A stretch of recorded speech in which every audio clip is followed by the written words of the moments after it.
I again emphasize to President Xi that the United States does not seek conflict. This is not, as my generation would say back in the day, this is not all kumbaya, but it's straightforward.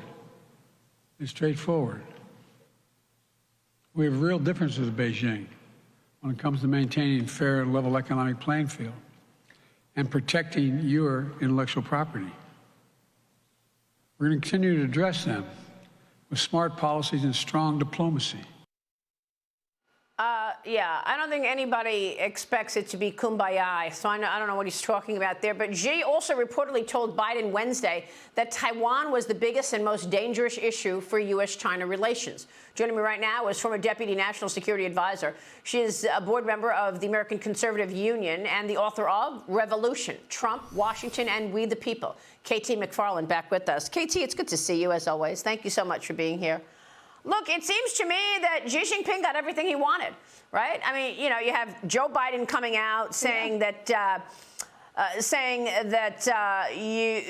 the U.S. will continue to follow the China One policy. That's what he wanted. That's what Xi Jinping wanted. He wanted to make sure that the U.S. is not going to get involved in the Taiwan dispute. And he also said that they're going to have some kind of an agreement where China is going to curb the flow of fentanyl, and in return, the U.S. will lift sanctions. This is exactly what the Chinese wanted. So, to me, Xi Jinping comes out the winner, once again rolls over Joe Biden. How do you see it? You're absolutely right. I mean, Xi Jinping got even more than he thought he would get. So he got the statement by President Biden, one China policy, which means, OK, China, you deal with Taiwan on your own. We're going to stay out of it. He also got this meeting with all of the CEOs of Silicon Valley and the major American corporations. That's what Xi Jinping wanted. He needs these guys to invest in China because of the Chinese economy being lagging.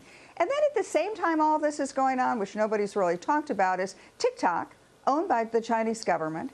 TikTok is now peddling stuff about America's the evil country, that Osama bin Laden and al-Qaeda were right to attack America. So think about it. Xi Jinping has taken us over. He's won this economically, he's won this diplomatically, he's won this politically. And it's at a time when we should have been able to press a lot of things with Xi Jinping because of his economy, because of his 30% youth unemployment, because China is not recovering, has not had a sort of snapback from COVID. China's in the weakest position it's been in a long time. And yet we didn't get anything out of it except a bunch of empty promises that they won't keep. Yeah, the other thing is that Xi was able to establish China and America as equals, right? I mean, he repeated the phrase, the world is big enough to accommodate both countries, putting the two countries on an equal footing. There was that as well. Now, there was one victory apart and aside from San Francisco, and that is the Federal Retirement Thrift Investment Board.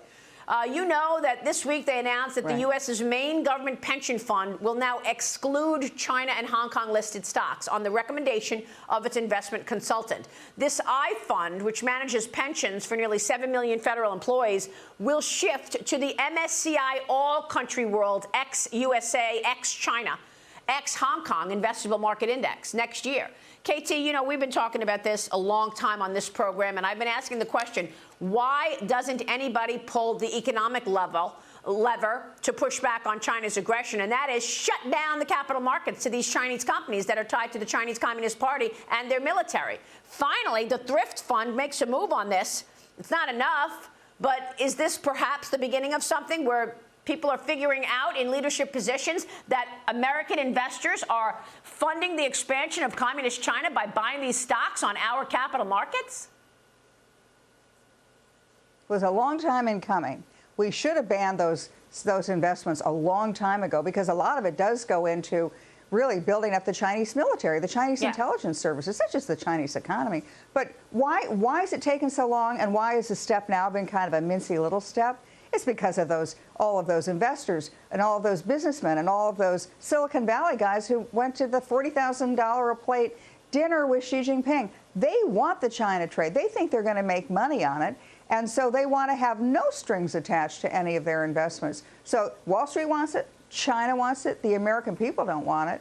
And Washington is waking up to the fact that it's in fact endangering the United States national security, not only economic security, but American national security. So, okay, it's nice, first step, but let's get serious about this. How about doing things like banning TikTok from the United States? China bans American equivalent in China. We don't ban TikTok, and yet TikTok is infiltrating and just brainwashing the American youth. Yeah, that's right. And I love this editorial board today. The Journal writes a great op-ed. Here's the title: U.S. CEOs on the Chinese menu. Oh, yeah. Whatever the merits of this week's summit between President Biden and Chinese President Xi Jinping, there was no reason for U.S. business leaders to trip over themselves to get in on the action. Yet there they were, Wednesday night, kowtowing to Mr. Xi at a dinner that delivered China a propaganda coup and the CEOs an embarrassment. $40,000 a ticket, and what do? When Xi walks in, they all give him a standing ovation. Yeah, and they all try to jump all over each other to try to shake his hand as he left. You know, I think that we should look at all those CEOs. Who are they? Whose side are they on? I mean, I know they want to make money, and that's great. But let's have a little sense of American national security interest. What are they, if they're going to sacrifice American national security for their short-term economic gains, they're making a huge mistake in the long term. And, you know, investment is moving away from China. China's not a great place for American money to invest in. So this would be the time that we should start legally limiting the amount of investment that we could do in Chinese companies, particularly those connected to the Chinese defense industry, the Chinese intelligence industry, and to the Chinese areas where they are imposing civil rights, you know, denying civil rights to the Chinese people, especially in the Uyghurs. Yeah. Yeah, we'll see if any of those companies get their offices raided, right? It's nice. Part of the law in China. If they want to come in and inspect your electronic equipment and take it out and raid the place, they can do that. Right. So there you go. Welcome to China. KT, good to see you. Thank you so much.